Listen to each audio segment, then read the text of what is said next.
Chapter 1. The Boy Who Lived.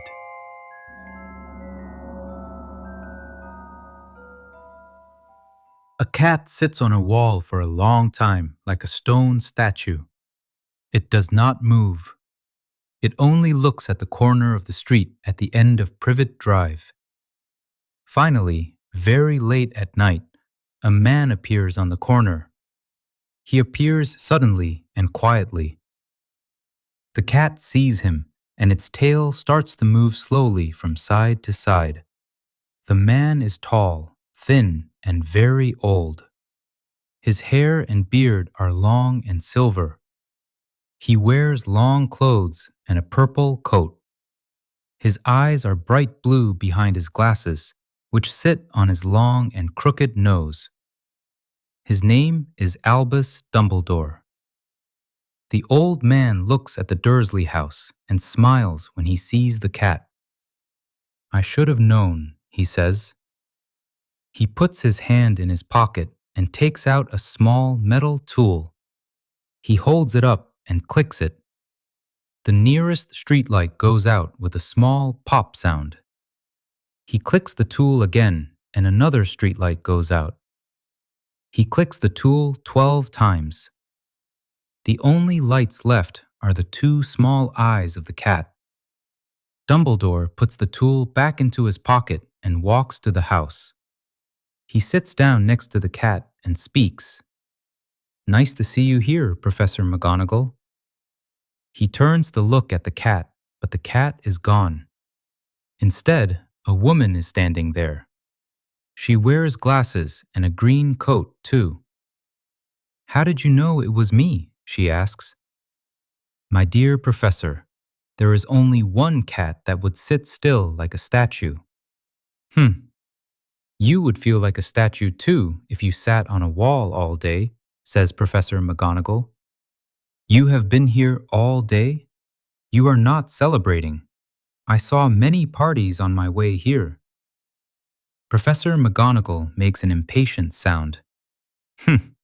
"Oh yes, everyone is celebrating. That is true," she says. "They should be more careful. Even the Muggles see that something strange is happening. It is on their news. Owls are acting strangely, and there are shooting stars. Even the Muggles are not stupid. Of course they see something. Shooting stars in Kent?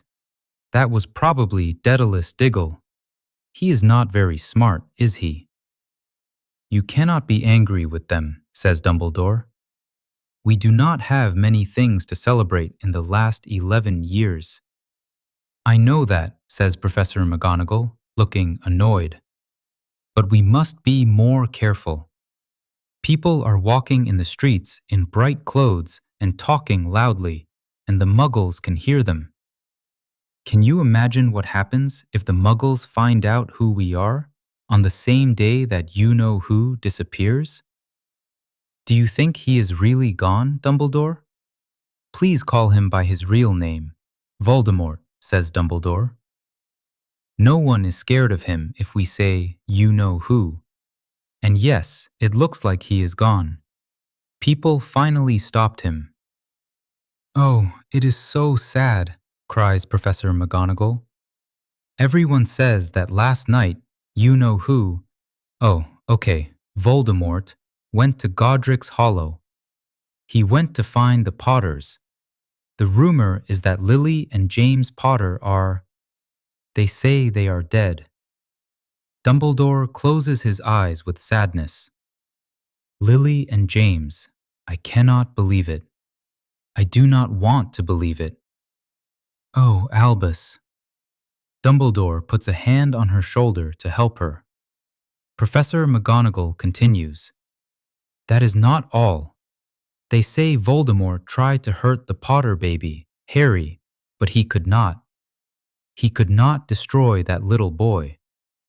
No one knows why or how, but they say that when he could not finish Harry Potter, Voldemort's power went away, and that is why he is gone." Dumbledore nods. "So it is true. Voldemort was very strong, But how did Harry live? We do not know, says Dumbledore. We may never know.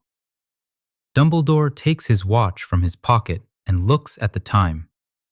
Hagrid is late. You told him I was coming here, right? Yes, says Professor McGonagall. So why did you come to this place? I am here to bring Harry Potter to his aunt and uncle. They are his only family now. What? Yells Professor McGonagall. You are leaving Harry with these people? I watch them all day. They are the worst people. Harry cannot live here. It is the best place for him, says Dumbledore. His aunt and uncle can explain everything when he is older. I have a letter for them. A letter? Says Professor McGonagall. Do you think a letter can explain everything? These people do not understand him. Harry will be famous. He will be a legend. Every child in our world will know his name. Exactly, says Dumbledore. He will not remember any of this. He is too young. It is better for him to grow up away from all of this until he is ready. Professor McGonagall thinks for a moment. Yes, you are right. But how is Harry coming here? Hagrid is bringing him. Can you trust Hagrid with something so important? I trust Hagrid with my life, answers Dumbledore. Suddenly, they hear a low sound from far away. The sound gets louder until there is a loud noise in the sky. A big motorcycle falls from the air and lands on the road in front of them.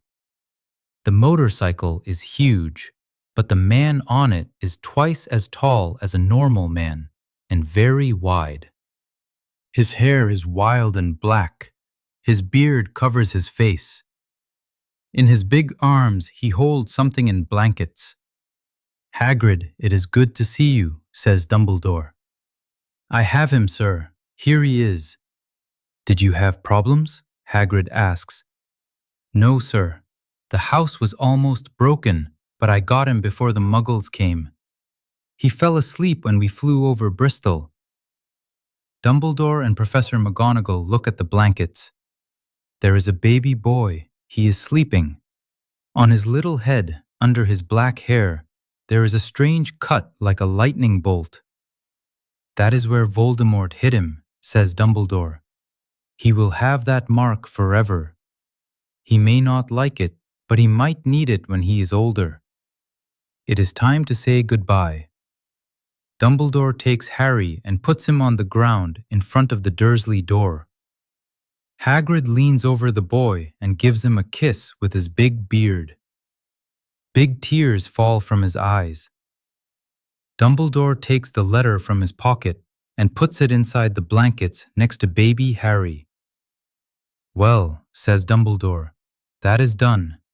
We must leave before the Muggles find us. Goodbye, Hagrid. Professor McGonagall, I will see you soon. Hagrid wipes his eyes with his hand. He gets on his big motorcycle and rides away into the night. Professor McGonagall cleans her nose. She is crying too. Dumbledore walks to the end of the street. He takes out his tool and presses the button. 12 lights fly back to the street lamps. Before he leaves, he sees a cat walking around a corner across the street. And in front of number 4 Privet Drive, he sees a small pile of blankets. Good luck, Harry, until we meet again, says Dumbledore. He turns around and goes into the dark. On this normal street where people hate strange things, there is the most strange and magical thing of all. Harry Potter, the boy who lived. Thank you so much for listening to this story with me. I hope you enjoyed this magical adventure and learned some new English words. My name is Raskoff, and I'm very happy to share these stories with you. If you want to support this channel and help me make more videos, Please don't forget to like this video, subscribe, and share it with your friends who also want to learn English. See you in the next chapter. Have a wonderful day.